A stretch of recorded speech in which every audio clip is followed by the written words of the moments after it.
Wait, we don't need this right now. Good evening, everybody. Happy Sunday. Oh gosh, that bittersweet feeling of a Sunday, huh? I'm still just like, is it really? Every time I say happy Sunday, I'm like, oh, but it's Sunday. Is it happy if it's Sunday? I mean, sure. Yeah, it's still the weekend. It's not quite Monday yet, even though the hours of is waning. I'm looking outside and it's dark. Which basically means my weekend is over. But anyways, you know who doesn't fear the work week? I'm sure Kendall Roy doesn't fear the work week. I feel like he's like a rise and grind kind of guy. I don't know. Nimby, welcome. I hope you're having a lovely Sunday. Welcome to our weekly Suck Sunday, everybody. Welcome. Hope you guys are having a great day. Let me go ahead and get our slideshow pulled up.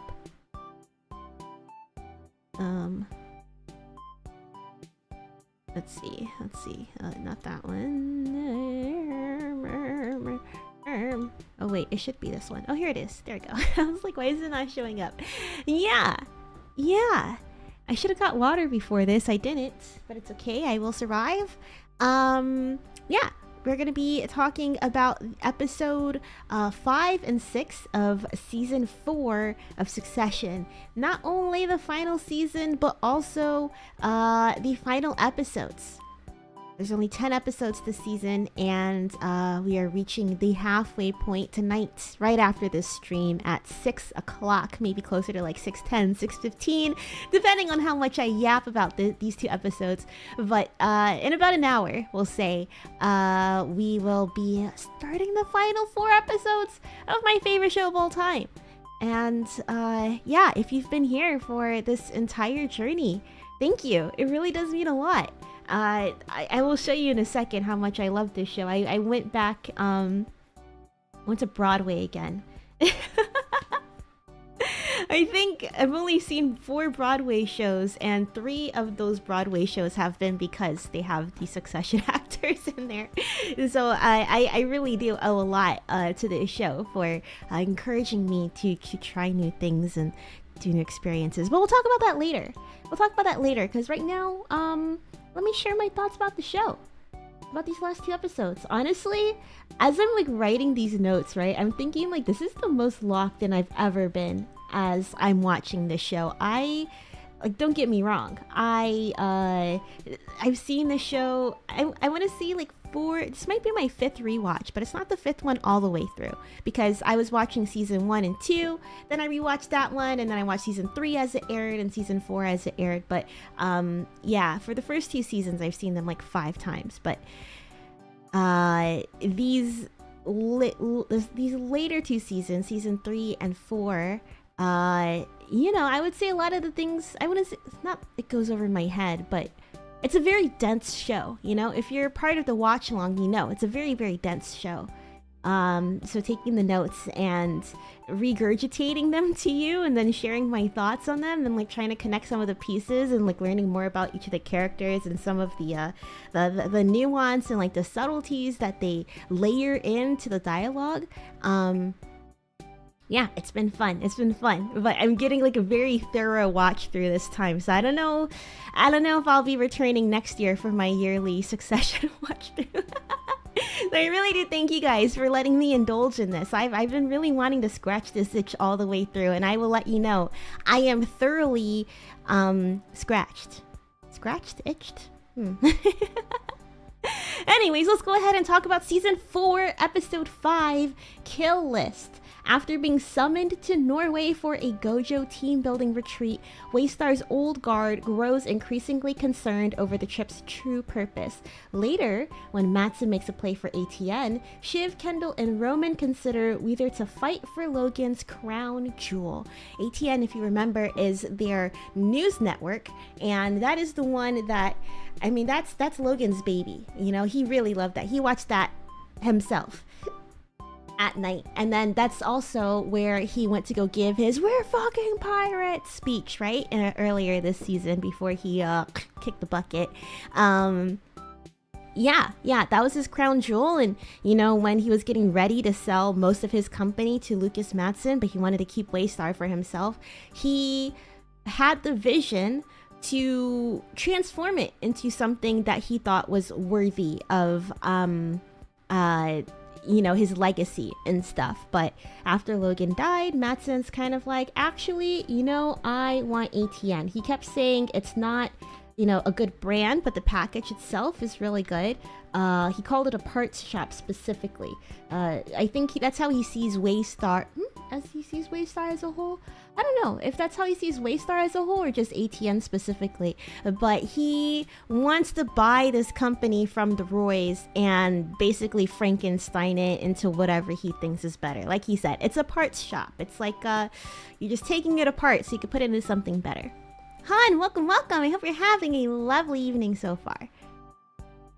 And then after that, we watched episode 6 of season 4, Living Plus. Ahead of a crucial new product launch on Investor Day, Shiv lays a business proposal for Mattson, while Kendall and Roman call an impromptu meeting to flip the script on their latest interaction with a tech billionaire. Later, the brothers each try to match Logan's tempestuous style with varying results. This one was quite a doozy, I remember. We get to see everybody, like all the kids, trying to operate and make schemes and plans. The sibling trio really didn't last that long, honestly. The moment that Kendall and Roman were like, oh yeah, it's just gonna be us two on paper, but Shiv, you know, we'll loop you in. As soon as that happened, that it was broken up. I mean, but then again, honestly, I guess you could say it was always kind of broken up because Roman was talking to Logan before he died, even though the other siblings were like, no, we're doing no contact. And Kendall himself was also like, well, I want to tank the deal so that way I can be CEO. He's still looking out for himself. So I guess maybe it was always doomed. Maybe the sibling trio was always doomed, but it did feel like for at least the first episode we might see them come to their senses and have all of this planning come to fruition. But no, they're backstabbing each other as per usual. But yeah, those are the synopsises for those two episodes. Let me go ahead and read my notes. I didn't add new memes for this week, sorry. Okay, let's see. Oh wait, this is not the right notes. Oops.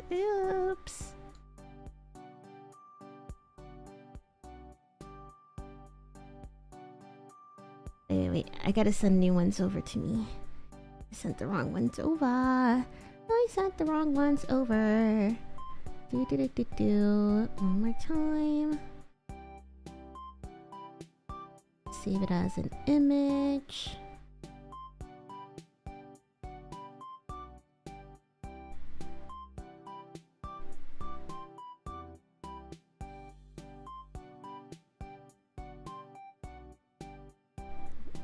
Is it letting me save it as a picture? Okay. It did. Alright, sweet.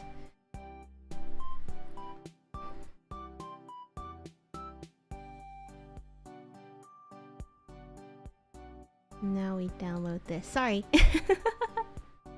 Sorry about that. Alright, sick.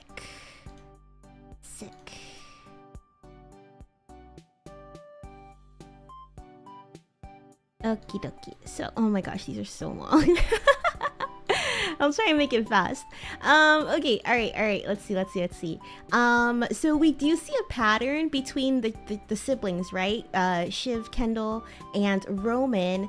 Roman, he wants to keep his word to Shiv more than Kendall does. Kendall's kind of like, you know, I'd prefer to do this, like make moves on my own, but I think that I can loop my brother in and still be able to crown myself as CEO, especially because, if you recall, 2 weeks ago's episodes, we saw that his spark was reignited because Logan either underlined or crossed out his name in the will, or not will, but I guess it's like, you know, his list of wishes for when he dies. He underlined Kendall's name. I genuinely, and we all talked about this too, we did the vote, and I think all of us are on the same page where it's like, it's probably underlined, it's most likely underlined. But Shiv, being like, you know, the contrarian that she is, she doesn't want to see her brother win, she says, oh no, it's crossed, or it could be crossed out, you know? And either way, like, there's no definitive proof of that, and it's like, it's not dated and stuff, so it doesn't really matter. But like, what it symbolizes to Kendall is that, okay, Dad still at one point, maybe recently, I don't know, but like, this is more proof that I am, you know, Dad's prince. He wants me to be the heir compared to my other siblings, because it didn't say Shiv, it didn't say Roman, it didn't say Connor, even though him and his dad weren't on speaking terms. It's still a one-up that he has against all his other siblings. So Kendall is definitely interested in moving alone, or like for his own self-interest. Meanwhile, Roman, we've seen his streak for looking out for his family continuing throughout the show, and I think this is another show of that. When Roman, he's like, you know what, we should get Shiv in on this conversation with Matsson, and Ken looks at him, he's like, really? Let's see, Ken is willing to cut everyone out. He's going behind Roman's back. Oh, right. Ken's willing to cut everyone out because he's also like, he wants to cut out Shiv, but then we also see that he went behind Roman's back with the bad you know, PR for their dad, basically in order to make him and Roman seem more experienced in taking over the company after their dad's sudden death. One of the ideas from the PR team was to be like, well, we could just say that you guys were, you know, like puppeting things behind the scenes while your dad's like mental decline was going down. You know, we already have the pattern for that, and I think we could build a story around it. Roman's like, no, that's an asshole move, and it's not even true anyways. But meanwhile, Kendall is just like, hey, you know, if it makes me look better, like, I think we should do it. So he goes behind his brother's back, tells Hugo, like, I think Hugo's like, what, the vice president of communications or something? He tells Hugo, he's like, yeah, you should do it, but do it on the down low and don't let it trace back to me. Because if you remember, Hugo is now Kendall's pawn, because Hugo told his daughter that Logan died, like, before that reached the news, so she sold a bunch of her Waystar stock in advance, and yeah, that could get him into a lot of trouble. So he kind of owes Kendall one, because he confided in Kendall about that. Let's see. Okay, so Matsson, Lucas Matsson, the CEO of Gojo, he originally wanted to just invite, you know, Kendall and Roman over to Norway for their little Gojo retreat, so that way they could talk about the deal. But then he's like, actually, like, I have a list of people that I want you to bring, and it's basically all of their top employees, like all of the top executives and stuff. And everybody's kind of scared. They're like, what the fuck's going on? Like, why does he want all of us to go there?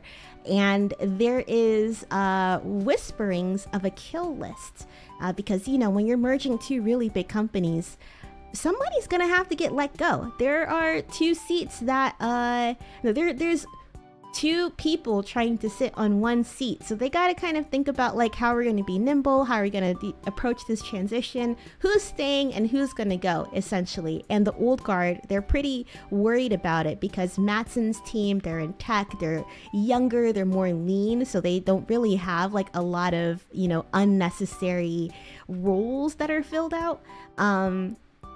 Meanwhile, the Waystar Old Guard, they've been in the business for like 40 years, maybe even more than that. Or they've at least been working with Logan for about 40 years at this point. They're very experienced, sure, but does that mean that they're valuable? So they're all going to Norway for the Waystar Gojo little trip. It's now a small joint retreat. Let's see. Oh, and then also they said that Gojo has a lot of like the previous companies that they've acquired, they've basically gutted them out. So a lot of people are worried about their jobs. And then let's see. Oh, Kendall and Roman, they offer Shiv to cut Tom's throat, and then she's kind of hesitant. She's kind of like, yeah, thanks, I appreciate it, but like we can wait on that. And I noted this because she's like, oh, why is he not doing a good job? And they're like, no, he's actually doing pretty good, he's doing fine, but like we can do it if you want. So I think that's a nice little insight into Tom's performance. He's good at his job. And we hear other people telling him that, you know, he's doing pretty good at his job, because we also heard earlier this season that he was getting interviewed by Forbes for like, you know, increasing the profit margins or something for ATN. He's been working really hard behind the scenes, which, yeah, we've seen his hard work popping up behind the scenes in passing and like dialogue and stuff. But is he like a well-liked person? Not really. A lot of people are just kind of, they do see him as desperate to latch on to anybody he can, now that Logan, who really the only guy who is vetting for him, has passed. Let's see. As Kendall and Roman are going up to talk about the deal with Lucas Matsson, they're on like this little, what do you call it? Like the little, not like a trolley, like an air trolley when you're going on a ski mountain. I've never been skiing before, but you know that thing, right? And they're there with Frank and Carl, two members of the old guard. And Frank and Carl, they do seem kind of like about Kendall and Roman taking it over, even though the board did vote this through. They keep trying to offer any last minute advice that they can, which to me prompted that they don't really trust Kendall and Roman duo to pull this deal through. They just kept trying to be like, well, you know, boys, like I think you should do this, and like maybe you shouldn't go too hard and blah blah blah. You sure you want to practice one more time? They're like, no, it's okay, like we got it, it's fine. So yeah, I think that that's like kind of a contrast to Tom, where when they were talking to Tom, when they're talking shit about him, like they never really question like how he does the job. I think it's more like about his personality. Let's see. Connor calls Roman about Logan's funeral arrangement, so that's going on in the background, and they are just kind of like treating him as a nuisance as per usual, and they just want him to handle it, and they couldn't be bothered to help. So that's like another sad Connor moment. Let's see. I've taken a lot of notes about Lucas bullshitting the whole team a lot. Like how he told the brothers, he's like, yeah, I want to buy the entire thing of Waystar Royco for $1. And then even like when they first arrived to Norway with the whole team, he's like, wow, you guys outnumbered me, like what the fuck, are you guys scared or something? When he was the one who requested that they bring the entire team. So we can kind of see that he's a bit of a troll. I feel like he's not a 4chaner. He's a Redditor. He's like he's like a 2016 Redditor. I think that's the kind of vibe that I get from Lucas. Let's see. Lucas, he also expressed interest in buying ATN. Roman, he's kind of like, he's immediately off the bat like, I don't really know, like that's dad's one thing that he wanted to keep. Meanwhile, Kendall is like, oh well, how much do you want to buy it for, right? He's entertaining the idea. He also says that ATN is an emotive issue. He knows that Logan loved ATN, or Lucas knows. He's saying that Lucas knows that Logan loved ATN and that the only reason that he wants to buy it is because he wants to be a dick. But either way, the old guard is just like, well, I mean, it makes sense financially. Like, if he wants to buy it, like, who cares, right? But yeah. Kendall and Roman, they end up talking and they're like, okay, the plan is we're gonna do dad's deal. So basically leave ATN off the table, but he could buy the rest of Waystar, and we'll do ATM and PGM, which was like their rival media group that they bought earlier this season for $10 billion. Yeah, well, they're just like, well, we'll do the original deal, and then we'll do like the $10 billion news company and then dad's news company together. Like, you know, maybe that'll work. So that's their plan. That's what they want to move forward with. Let's see. We also find out that ATN has open communication with Jared Menken's team. If you remember, Jared Menken came up a couple of episodes ago. He's kind of like drifted into the background. Oh, here he is right now. Can I pause it? Can I pause this picture? Please. How do I select it? No! Go back. He's the one. He is the one. Wait, where's my cursor? Here we go. Oops, it's too big. This one. That's Jared Menken, with the cock confidence. He is the one that is very, very politically controversial.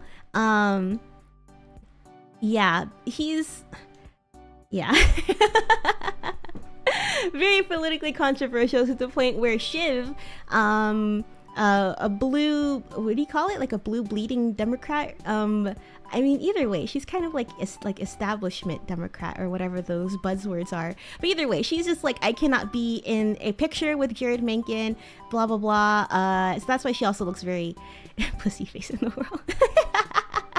This picture is so funny. But yeah, she didn't want to be in the picture with him, but they've kind of established this relationship. If you remember in season 3, when ATN was picking what candidate they wanted to back on their news, which is basically, they said, quote unquote, picking the next president, because they know how influential ATN is.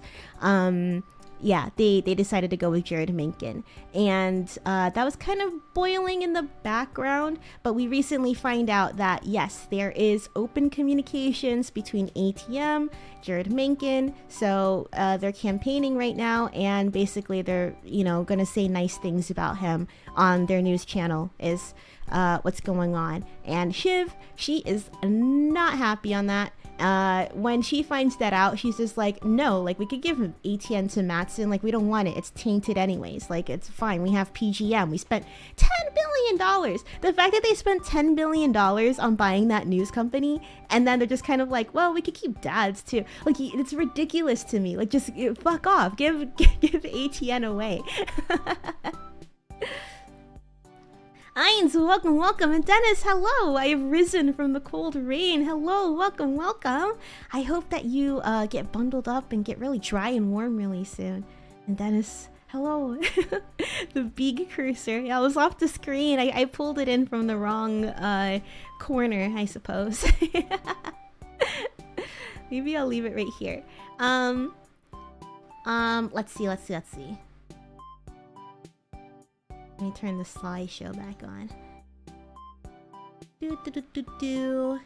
But yeah, Shiv's like, yeah, we should throw ATN away. It's a toxic asset anyways. But you know, to be fair, she was never really like all in on ATN. ATN has always been kind of a stain on her, for lack of a better word, I guess, because she like I said, she was working in politics before for the blue side, and ATN is very red-sided, and just being connected to that was not a good look for her career. But I think it's also interesting, now that I think about it, that she's like, let's just throw it away. It's a toxic asset. Meanwhile, her husband, Mr. Tom Wamsgams, is like the global director of the whole company, of all of ATN. And she's just like, yeah, whatever. I mean, but then again, I guess she assumes, no, wait. Because Tom thought his job was safe because ATN is not part of the whole Waystar deal. That's what he was going around saying. He's like, yeah, well, you know, I'm not really part of this because I'm in ATN. I'm the global director of ATN or whatever. Interesting. So we're continuing to see this pattern of Shiv not really, she's thinking of herself first and then her husband second, continuously. God, you know, like, I feel like I try to give her a shot every rewatch, but I feel like this time around I like really don't like her. I'm paying attention to her patterns and I'm just like, dude. Let's see.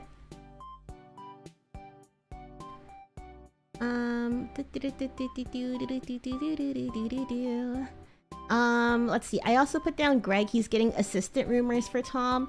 Tom, he goes to Greg and he says like what's going on, and I think Greg said he's in some kind of like assistant Slack group, so he had heard for certain that there is a kill list, but he doesn't know about their like who's on there and stuff. And that's like another interesting thing. I think we've seen Greg being like Tom's ears on the ground and like, you know, kind of like moving in between the shadows and like amongst like the more regular folks to pick up information and share. I think we've seen that thread of Greg throughout the entire series. But yeah, I feel like that we're starting to see it become a little bit more consequential, because knowing that for sure there is a kill list, like being able to confirm that surely is pretty big, I think. So good job, Greg. Good job, Greg.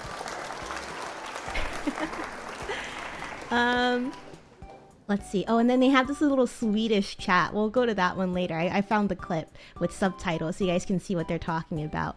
But yeah, Shiv and Lucas are kind of hitting it off. They have a little chat when they're in like the drinks room with everybody, and she's like, no, I agree with your vision. I don't remember quite what it was. The entire context. I'm assuming it's like buying ATN and whatever. But yeah, anyways, they have like a private chat, and we find out that Lucas is a really fucking weird guy. He's such a fucking creep. Wait, he's a creep? Anyways, we find out that he's a weirdo.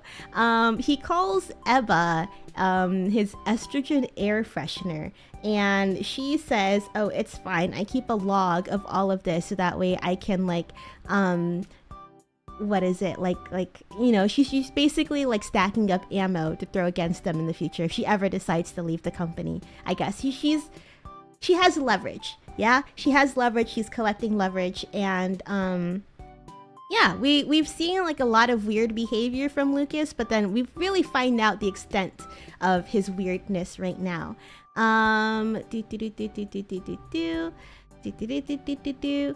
Lucas and Shiv, they start chatting. We see Shiv starting to attach herself to him by offering him advice on how to move within this Waystar deal to get him what he wants, because I mean, she already feels cut out by her brother, so she's basically like, you know, I'm playing both sides, so I always come up on top. Let's see. Lucas, he admits that he sent a half-liter of his frozen blood in the shape of a brick to an employee. And he's like, yeah, I was doing it as a joke, and then it became not a joke anymore, and then it kind of became a joke again, and, you know, like an ebb and flow between it being a joke. And then she's like, well, who did you send it to? He said, I sent it to Ebba. His direct report under blood. A half a liter frozen blood. And how many did he send to her? It wasn't just one. It was multiple. It was multiple liters. And Shiv's like, what the fuck? He's like, well, yeah. Well, if she says anything, I could just lie. He's like, well, she has your blood. I think that's kind of hard to lie about. Like, they could definitely track that back to you. I don't know. But yeah, crazy guy. Crazy guy. So Ebba sure does have a lot of leverage against Lucas.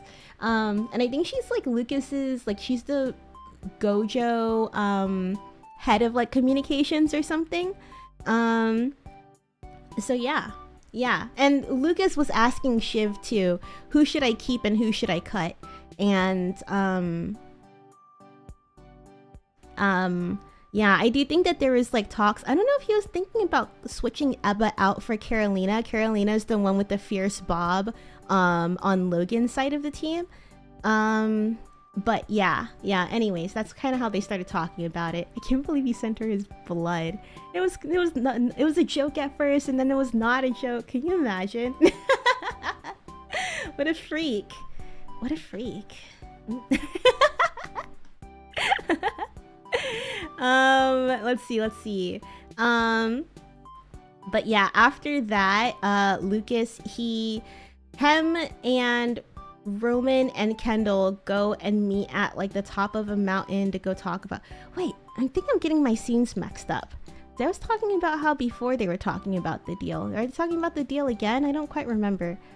But yeah. They go up and talk about the deal on top of the mountain and stuff, right? And Roman, well, okay, first Lucas calls both of them out for trying to kill the deal. He's like, I know what you guys are trying to do. Because they try to show like a bad movie to all the employees, right? Like a very bad cut of a bad movie, and then, you know, trying to show like bad stats and stuff. And Lucas is like, what the fuck are you guys trying to do? Like, I could see right through you. He specifically describes it as, did you go to the Hanna-Barbera School of Business? Like, you guys trying to, you know, wear a scary mask and Scooby-Doo me? Like, what the fuck is going on here? Roman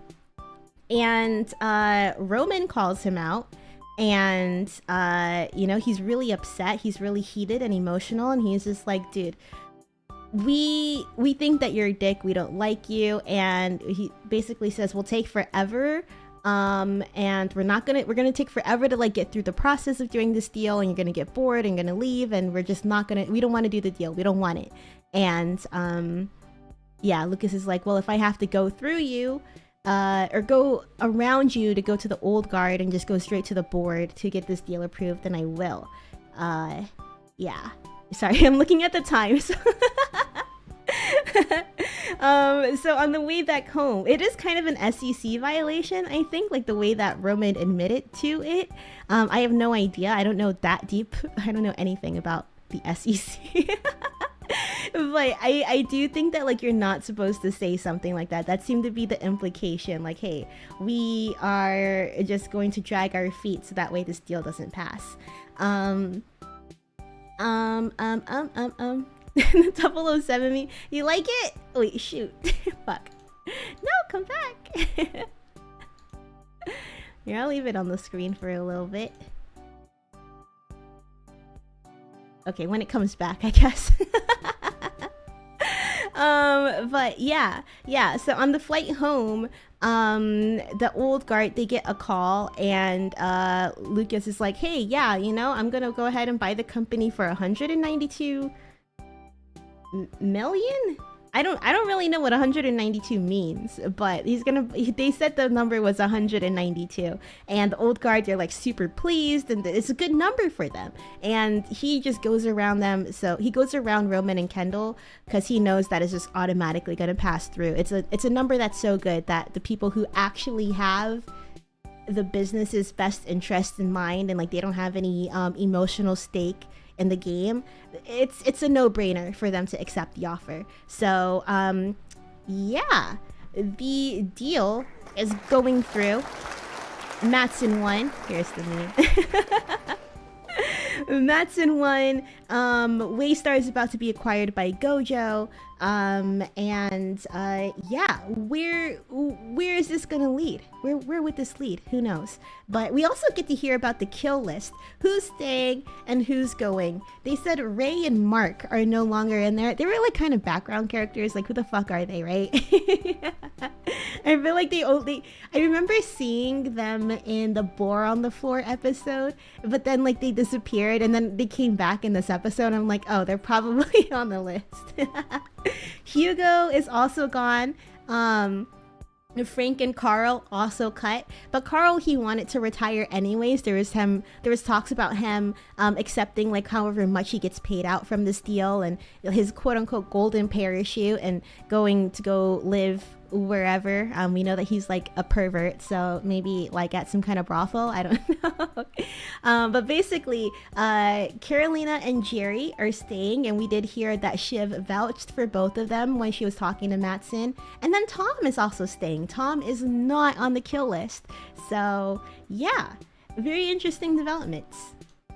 All right, let's talk about the next episode. Living Plus, where it was the investor day. Let's see, we get to see Logan one more time where he's lashing out at the video director, and he said, "You're as bad as my idiot kids." So of course, like, you know, the kids seeing that video of their father, of him just basically talking shit about them. Not great. Not a great return of Logan Roy after all this time. But it is a return. It is, I think it might be the first time we've seen him like since he died, right? I mean, sure, it's like a video, but like, you know, it's the first time that we've seen him since he passed. Let's see. Living Plus, Mattson describes as land cruises. So I think it's basically like, don't they have like that old people neighborhood in Disney? No, it may be in Disney, but like in Florida in general. I think that's what Living Plus is trying to be. And then they also kind of tease like immortality through healthcare or whatever. But it's basically, you know, just I suppose a very wealthy neighborhood with the best amenities and, you know, like the next generation of like tech and entertainment and all of that kind of stuff. That's what it seems like it is. Is that the scene that he is on the big screen talking to Tom? Yeah, when he's on the, well, it's the same episode. So when he was recording for that, right? And they had that whole like footage and stuff, and they're like, "Oh, can you make it sound a little bit happier?" And then he's, you know, he gets pissed off by that, and he calls them an idiot, just as bad as his idiot kids. Let's see. I put down -1 for Ken. I guess he loses a point. Oh, because when they're all sitting at the table, right? Because, you know, you're kind of thinking like, why does Shiv, like how she called out the underlining or crossed out, right, for Kendall's name. You could kind of see patterns of Shiv constantly trying to undermine Kendall. I mean, even Kendall during her speech, right? When they're talking about the cruise scandals, and she tried to address it, and then he started playing Rape Me by Nirvana, right? And you know, there's like, I don't think it's like at the forefront, but you do see like this pattern of rivalry between Kendall and Shiv that feels a lot more intense. I don't know if intense is the word, but like it feels like there's a lot more disdain, like genuine disdain or like resentment between Shiv and Kendall versus Shiv and Roman. Like Shiv and Roman feels like, you know, siblings bantering with each other, but I feel like that there's actual resentment between Shiv and Kendall. But either way, another point in this tally is that they're sitting at the table, right? And then Shiv, she has her stuff at her seat, but Kendall goes ahead and sits there anyways. And you can kind of see she gives him a look, and she's like kind of like, oh, you know, and she has to move her stuff and go sit somewhere else. But I thought that was kind of interesting. Another -1 point for Kendall, which is like, he seems kind of desperate to become CEO again now that he feels a little bit more confident in his father's choice in him, or the idea that his father had seen something in him. I don't know. I will finish that thought maybe next week. I'm gonna get through my notes. Let's see. Kendall and Roman trying to test the waters on sharing deal news for Investor Day.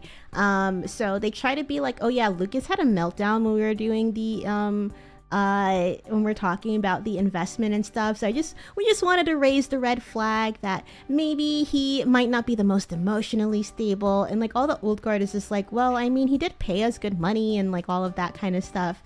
But yeah, he is kind of weird. Speaking of him being weird, him sending the blood bricks to Ebba, Shiv was like, that could be a PR concern too. So if like, you know, America got their hands on that, like it would be pretty bad. It would be pretty bad if they find out that you're that kind of guy. But anyways, yeah, they're like, oh yeah, you know, he's kind of weird, but you know, it's really that weird? And then Shiv, she's like, what the fuck? Because she actually spoke to Mattson right before that, and Mattson told her that her brothers blew up on him. So she can kind of see that they are scheming behind her back. I mean, she is scheming behind their back too, but she is very much scheming behind, or they are scheming behind her back. And yeah, so she does go approach her brothers about it, because she knows that she's getting cut out of the trio, even though they promised her. Roman is really the only one who apologizes for keeping it a secret. Kendall's just kind of like, oh yeah, you know, like we did that, sorry sis. But Roman, he actually did seem genuine in his apology, and he did want to, you know, clue her in every single time. But Kendall, he's like, nah dude, it's gotta be us. We gotta be quick and nimble about this. We just can't fold her in. Like, what if she changes our mind or whatever? Let's see. We also learn that Shiv schedules time out of her day to mourn Logan, and we do see a bit of a sweet moment. I mean, I guess we have seen like a lot of sweet moments between Shiv and Tom. They kiss in this part, which is quite cute. And in the earlier part, she invites him to dinner because he called her earlobes thick and chewy like barnacle meat, and she seemed to like getting bullied by Tom. I don't know. Let's see. So their romance is kind of rekindling. It looked like it was on the rocks for a while. They're about to get divorced and stuff, but you know, her father just passed away, and yeah, maybe she's feeling lonely. Brat tamed. She is kind of rat coded actually. And she is, I mean, she's definitely a girl boss. It's like I hate Shiv, but I love her, you know. Let's see. All right, I'm gonna try and get through this as fast as possible. I did put that we would do the movie, I think at like 6:10 or 6:15. Not the movie, but the 2 episodes. But yeah, I'm gonna try and get through this so that way I could talk about the play as well.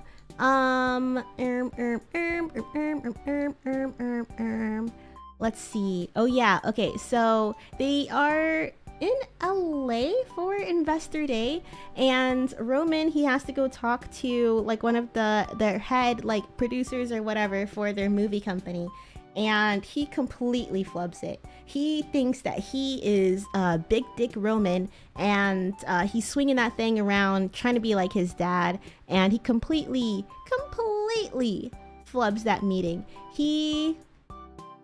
The producer, I don't really know what her role is, but that lady, she's like, oh well, ATN's backing of Mencken is kind of making it hard, because he tells her our movies are shit, and she's like, well, it's kind of hard to do that when you guys are promoting like the literal like most far right candidate in the election, and like a lot of people don't want to work with us because of that. It's very controversial, and it's like it's kind of against our values and stuff.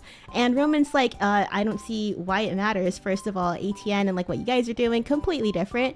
And also Mencken, he's just IP, you know, he's just a character, he's just IP for us to cash in on. And then he fires her completely unprompted. He's just like, you know what? I'm done with this conversation. Like, you're fired. You can hand in your badge or whatever. And he leaves it at that. Let's see. We also see Kendall going kind of mad with power. He has these very grand last minute ideas. Like he wants a living plus house. And he will not take no for an answer. He's kind of like, come on guys, aren't you guys the best in Hollywood? Come on, you guys can build me a house in 24 hours, right? And he also says, okay, how about this? New game, you guys cannot say no. Even though they're all like, oh, I don't know, it's kind of a lot, you know, I don't know if we could get it done, like your vision's kind of, it's like, come on guys, new rule, can't say no. How about now? And yeah, they can't say no, so they just have to accept it. I think that shows his completely entitled behavior. We've seen a couple of hints of this before too. I remember taking notes about it, but I don't remember the examples off the top of my head. Shiv is cool, just her work sucks. I think for me, what sucks about her is like her disloyalty. I just hate, I really see how much she like throws Tom under the bus, you know, and I'm just like, dude, Tom deserves so much better. I don't care if she's hot, I don't care if body is tea, I don't care if she's rich. Tom, stand up, king, stand up.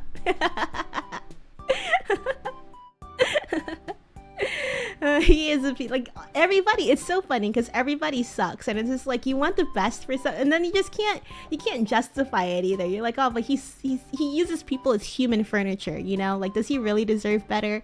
Then again, you see him be so sweet and tender to her too. It's so layered. That's why I love this show. Okay. Speaking of Tom and Shiv, they kind of have a little bit of banter, where Tom's like, you know what? I'm really sorry for fucking you up, Shiv. And Shiv's like, you wish, like it was me that fucked you up. Like you think you fucked me up? Like I was fucked up way before I met you. And she asked him, like, do you want to play a game called Bitey? And he's like, what's Bitey? And she's like, oh, we've never played Bitey together, which honestly, I was kind of thinking, how deep is their relationship? Like, sure that they're married and stuff, but how long were they dating? I think they might have mentioned how long they were dating before they got married, but I mean, we can only assume that they've been married for a year. And the fact that she thinks Bitey, like, I don't know, she's like, we've never played Bitey before, like I've never played Bitey with you. Who are you playing Bitey with? With Nate? Huh? You've been playing Bitey with Nate, but you haven't played it with Tom? I don't know. I thought that was interesting. But they play Bitey, which is basically they both bite each other's hand until the other person lets go. But it definitely does seem like Shiv is very into the aloof Tom. I think she likes it when he's not too into her. She at least that's what it kind of seems like. We do see Roman again with his power trips. Jerry calls Roman out for fire. Oh, the lady's name was Joy. The movie lady's name was Joy. We do see Jerry call Roman out for firing Joy, and she's like, you just can't do that. Like, there's processes, she has connections, like that was not the wise decision. He's like, well, you know, I just fired her, but I didn't like fire her. I just told her that she's fired. It's something that dad would do. And Jerry's like, you can't do that on a whim, like you're not your dad. And that really pisses Roman off. He's like, well, you need to treat me with respect. I don't see you like treating me like I'm above you and stuff. Like, I am the co-CEO, and I think that you need to respect my decisions and stop treating me like I'm a kid or something. If you don't treat me with respect, you're gonna be fired. And he does fire her. And he fires her very cruelly, and he tells her that she's not good at her job, and basically says the same thing that Logan wanted to fire her for before he died, which is like the fact that they got a very hefty fine from the DOJ for the cruises, even though I feel like Jerry is right. She said that I kept us dry dancing in a rainstorm, which is true. Like, they could have gotten in a lot of trouble, but nobody faced any jail time. I think it was very lucky that they got away with the monetary slap on the wrist. But for Logan, that wasn't enough. So for Roman, that's not enough. So he does fire her. And we do see that he's getting emotional when it comes to his decisions behind business making. With him yelling at Mattson, with him firing Joy, and then with him firing Jerry. He's just lashing out. Let's see. Tom also warns Shiv not to keep all her options open when it comes to business.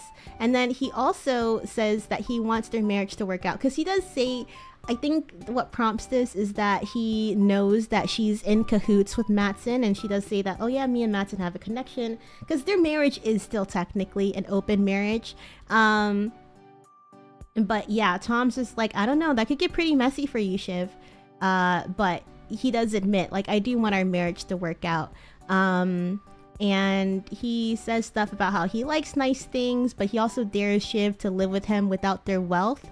And then Shiv jokes that she'd follow him anywhere for love, but it's very clearly like ingenuine. And then I was also thinking, like, the first time that I watched this, I kind of read Tom's dare, like his challenge for her, as genuine, that he actually would, you know, be willing to give up some of his luxuries if it meant having a more perfect union with his wife. But I mean, I don't know. I do feel like Tom's kind of like, he's slimy, so maybe he's just really good at lying. I mean, Matthew McFadden, he did play Mr. Darcy in Pride and Prejudice, which I know a lot of women swoon over. I have to rewatch that. The first time I watched it, I didn't see it as very romantic. But yeah, I don't know. It's very, I feel like some people read him as like kind of manipulating her, but every time like he does this kind of stuff, I do think that it's just like, oh, he's genuine. Like that's how it comes across to me. But yeah. The marriage does seem like an autopilot decision. Yeah, because she always admits, like, I didn't even want to marry you. You proposed to me when my dad was dying. Which is kind of crazy. That kind of like set off such a chain of events for the both of them. Like my dad told me something I don't want to do, but dad's dead. Do I still do it? Yeah, right? And one of the comments that I screenshotted, that I'll show you guys in a second, but they were like, there's such a stark difference between Roman firing Jerry the first time and the second time. You know, like he was so, like he didn't want to do it, and he knew that it was a bad choice, especially because he sent her inappropriate photos constantly and trying to make advances towards her. He knew that it was a bad choice and that he shouldn't be the one doing it. But this time around, he's getting emotional and power is going to his head. Okay, let's see what else. I also put down Greg is making shit happen. So not only is he having his ear to the ground for Tom, but we do see him making shit happen behind the scenes, because Kendall tells him to tell the editor to change up the words from Logan's recording saying there's going to be a significant boost in profit to double the earnings. And the VFX, or like whatever, the audio engineers, like, I don't know how we do that, you know, like we don't have that. It's going to be really hard to put together, especially because the presentation's in less than 24 hours. And Greg is like, well, you better make it happen or else I'm going to get in trouble, and I don't want to get in trouble. You know, he raises his voice, he puts his foot down. Sure, it is still very like Greg the Egg way, but he does it, and the presentation happens, and they do make it happen. They do make Logan say double the earnings rather seamlessly. And yeah. Let's see, we also see Ken trying to push the boundaries of like the financial information. Like we saw earlier, significant boost becomes double the earnings. And then even on like, I think like the report that they send out, they try and give the most generous projections that they can. And he really does try his best to push that guy to be like, oh, come on, we can do it, right? Like, I don't want to make you uncomfortable, but like this number, possible, isn't it? Like another I won't take no for an answer. He's like, it's I guess it's better than him just being like, oh, just do it. But I don't know, it does feel a lot more slimy too, to be like, I just want to make sure you're comfortable, but like this works, right? Let's see. Roman, he doesn't want to do the Living Plus speech, and then Kendall, he's like, okay, I gotta do it alone, and he's really deflated. Kendall also, before going up there, he has Carl, the CFO, pull him aside, and Carl is like, hey, I need like reassurance about the projection. And you know, Kendall is trying to throw his weight around, being like, hey, I'm the CEO now, and like, you know, what I say goes. But then Carl, he stands up to him. He says, you can fire me, but I'll squeal. Like basically, you have your balls I have your balls in my hand and you have mines in yours. So, you know, we can like what is it called? Mutually assured destruction would happen if Kendall goes against Carl's wishes. So Kendall, he like tries to keep that in mind, I guess. And then finally, the living plus speech. I think we all thought that was gonna go a big crash and burn, but it actually had a rough start, but it ultimately went quite well. It is definitely like a life cruises where it's entertainment and security and then the possibility of living forever, probably through like health tech or something. And then Matson, he does not like it at all. So he tweets out a meme that is pretty damaging, and so, you know, it's investor day, so when Kendall's speech ends and they open it up to questions, Kendall has to save at the last minute, and he does. I don't quite remember like what he says, but it was a pretty, you know, well thought out answer, and I do think that we see these flashes of Kendall's competence in handling the business. So despite all of his like pushiness and like his grandiose ideas and stuff, he does have really good public speaking capabilities. He does I don't know, I think he does have like the right instinct when it comes to reassuring people that he is the one for the job. Let's see. Oh, and then the last scene. Okay, wait, I'm gonna talk about this for a second. Shiv and Tom seem to be doing better overall. We see them flirting and stuff. Kendall, we see him at the beach, you know, floating in the water. There's a water motif. I saw a comment about this also where, was it in season 3? Yeah, I think towards the end of season 3, he's like floating face down in the water about to drown, but this time he's, you know, floating on his back in the water, and a lot of people try to, what is it? They try to attach this motif of Kendall in the water, and like, you know how the waiter, like the car crash and stuff, how it's kind of like a baptism for him and he's like being born renewed every single time. But I don't know. I do try and like pay attention to see how it plays out, and I do think that it does, like, you know, it does occur a lot, but I can't really find a concrete meaning behind it. Maybe I'll pay attention in these last 4 episodes and see how I feel about it. But yeah, the water motif is something that it was brought up a lot during the airings, when it was airing. But the scene that I really wanted to talk about was Roman. He's listening to the troll edit of his dad, where I think Kendall sent it to him, where Logan, it's like a, you know, like a spliced video where Logan's like, Roman Roy is an idiot and he has like a small dick or whatever. It's like, it's a very troll video, and Roman, he listens to it at first and he's laughing, but then he keeps playing it over and over, and we see his expression grow a little bit more solemn, and it's really because he misses hearing his dad, you know, say his name, hear his dad talk about him, hear his dad even like talk shit about him. Like, you know, he just misses his dad's voice. And yeah, that was really sad. And those are my notes. All right, okay. I'm trying to finish this in the next 6 minutes. Okay. Here is the subtitled scene of Matson. The baguette, you know, the baguette might be mightier than the bagel. Who are you? Let me turn on the VTuber. I don't remember you from the list. Me? Yeah.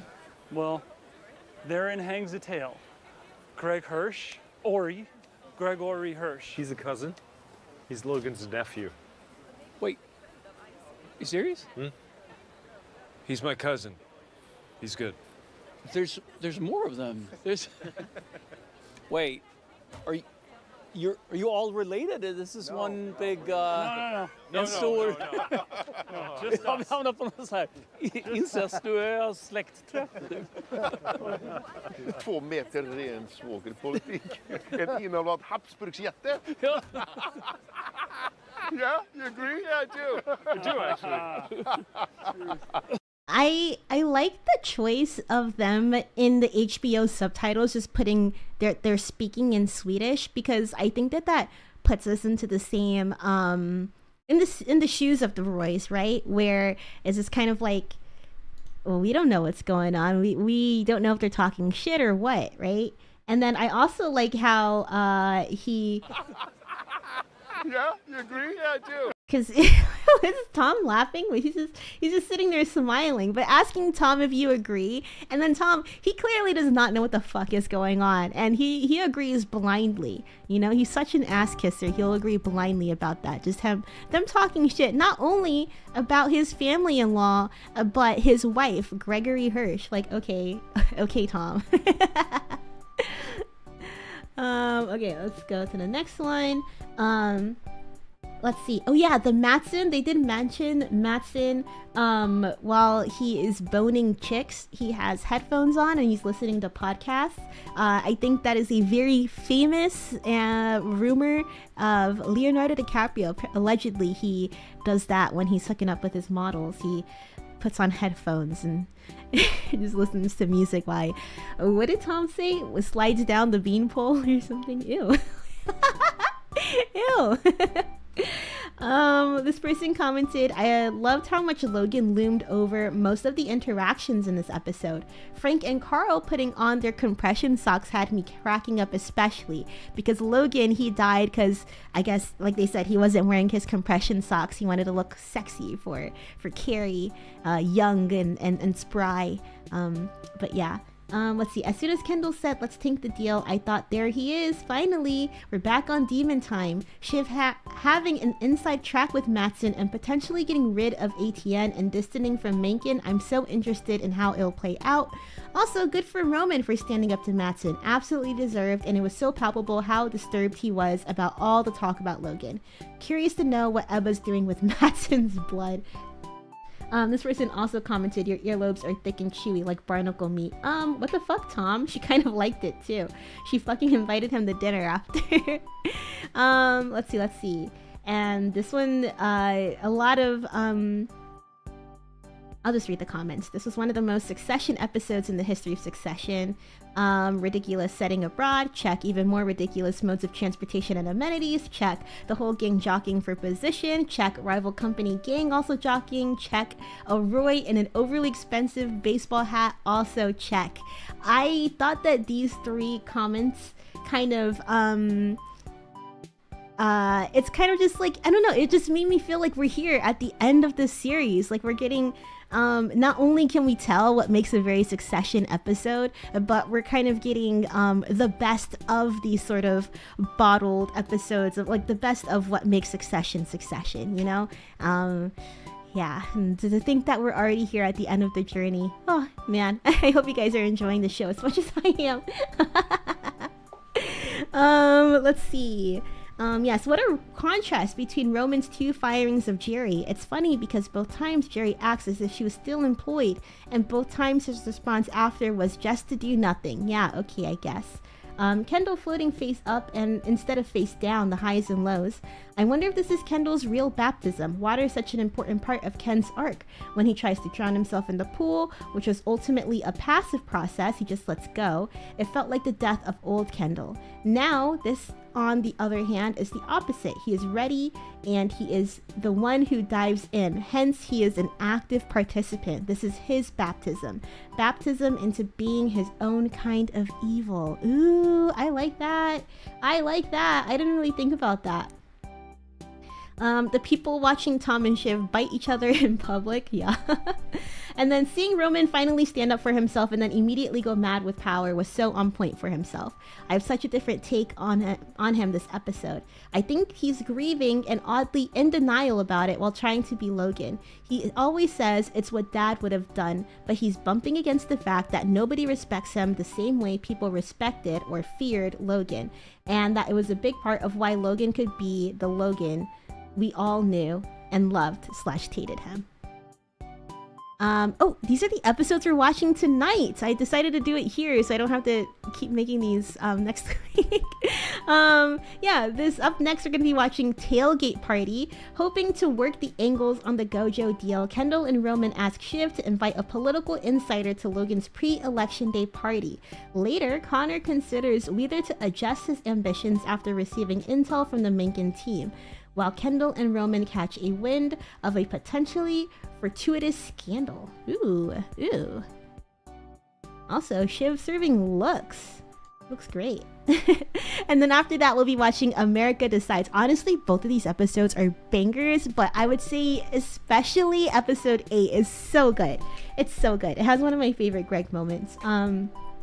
On election night, Tom tries to manage an increasingly chaotic newsroom, while Kendall, Shiv, and Roman spar over the consequences of the result for themselves, the company, and the country. I'm trying to think of the Star Spangled Banner. Oh, say, can you see? I was gonna do the tap, so you know, if I do do do do do do do do do do do do do do. I don't know if you guys know that one. Anyways, last night I actually went to go see. Wait, I can turn on my hand cam now. Let me turn on the hand cam. I went to go see this play, Gruesome Playground Injuries. I had no idea what to expect, but honestly, it was pretty cute. Since we're running out of time, I probably won't talk too much about it, but I got both of their autographs. This one is Kara Young's autograph, and then here we go, we have Nick Braun's autograph right here. And honestly, I feel like it was a lot harder to get autographs for Glengarry Glen Ross. This is Kieran's autograph, Bob Odenkirk. These are the other two people that were in the play. I don't remember their name, but I liked them, so I was like, you know what, I'll stay out for them even though they came out last. And then we have Bill Burr, and then this one, I should have gotten everybody else's, but I only got Jeremy Strong's. I was hungry, so I went to go eat dinner after. So anyways, I'm talking about this one right now. Yeah, it was pretty cute. It was pretty, I mean, I don't know if cute is the way to describe it, but it's about these kids, they met in like private school or something. I don't know. They the boy keeps getting hurt all the time, and he's like in love with this girl. Literally the whole time I'm just like, girl, like just fall in love with him. But it's very like Peacemaker hardcore coded, where she's like, you don't want to be in love with me, I suck, I'm a mess, and it's like, girl, he loves you, like just just accept it. If you don't want him, I'll take him. Because he's like, I don't know, she has like a tummy ache at one point. Like this part I thought was like, it's gross but it's sweet. She's like, oh no, like my stomach hurts all the time. And they have their first kiss like 10 years after they meet, right? They're like best friends. They have their first kiss, and then she throws up because, I don't know, maybe she's nervous or whatever. And like a couple minutes before that, he was talking about how he can make himself throw up. So after she throws up, he starts making himself throw up so that way she'll feel better. It's like, ew, disgusting, but like also, aw, so sweet. Anyways, they came out at the end, and Chainsaw Man kiss. I have not seen Chainsaw Man. Is that what they do? Is that what it's about? Anyways, here they are. I've honestly, I could have met Shiv's actress too, Sarah Snook, but it was at the same time as Glengarry Glen Ross that she was on Broadway, and you know, it was either one or the other. It was all that I could afford at the time. So. And I kind of regret it because she ended up winning a Tony for that performance. She was in A Picture of Dorian Gray. And I heard that one was really good. It's a one-woman show, and yeah, unfortunately though, I couldn't afford to go to both, so I went to the one with the more studded cast. But yeah, dude, how exciting, like this time I was super excited because like I got to make eye contact with Kendall for like half a second. with Jeremy for half a second. I mean, I don't know, they kind of have the same energy. Honestly, all of them, seeing how they are, like not just as like the stage characters on Broadway, but like also in person, so much of their mannerisms carry over that it's really insane. It's really insane. It's really fun to see that in person. But yeah, Yeah, I'm so happy. I'm so happy. I'm such a lucky fan to be able to, you know, like I've loved this show like since before I even moved here to New York. So to be able to experience this and being able to see the actors in person, it's like, wow, I can't believe my life. What's the opposite of fuck my chungus life? Bless my chungus life. Okay, anyways, let me go ahead and pull up the poll real quick. And then this will be the last thing we look at before we go over to the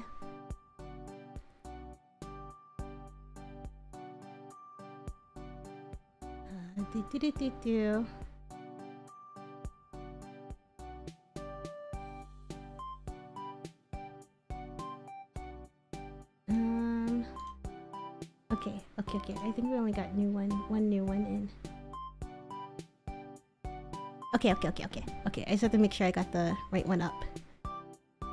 Here we go. The stock exchange.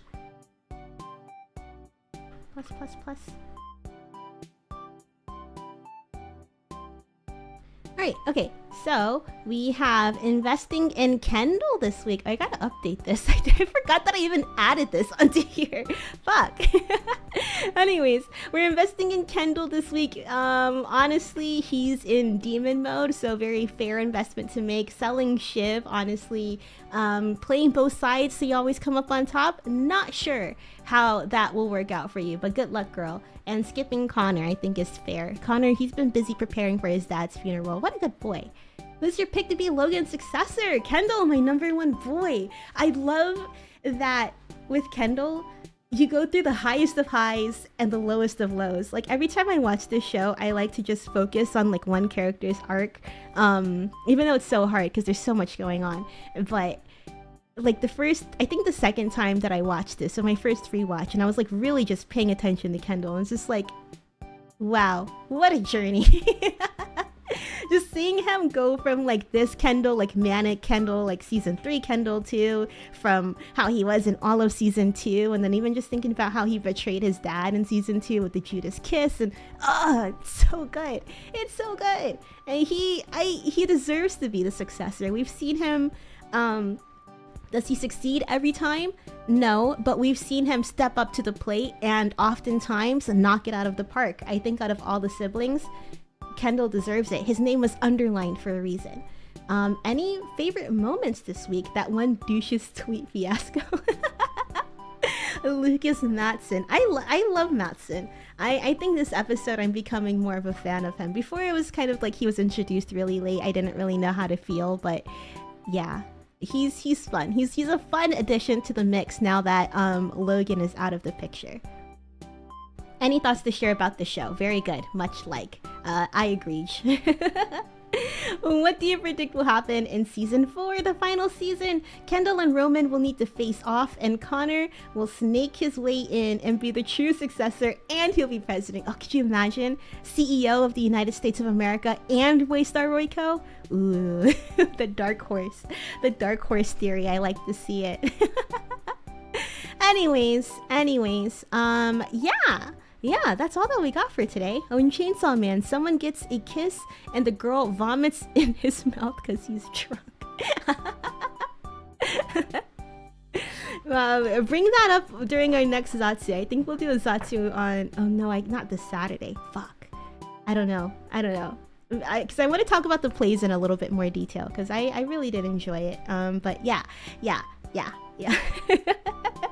If you've been sitting down for as long as I have, Witchy Mazo, you're coming in towards the end, but we're about to go into the Discord to go watch Succession. It's the last 4 episodes. We're watching the first half of the last 4 episodes right now, but if you want to join us for that, otherwise I hope you enjoy the VOD, or feel free to go browse the other VODs on my channel. Yes, because right now we have to go. I've been talking for way too long. If you've been sitting down for as long as I have, make sure you give your body a nice big stretch. Don't forget to stay hydrated. And last but not least, treat yourself to something nice. It is Sunday after all. You probably need some nice energies to start the work week. I got myself a matcha latte earlier today. I went to the bakery, went to the panya and got a matcha latte, and it was really delicious. Anyways, I gotta go so that way we can start our episodes. Thank you guys so much for joining me, and until next time, take care. Bye.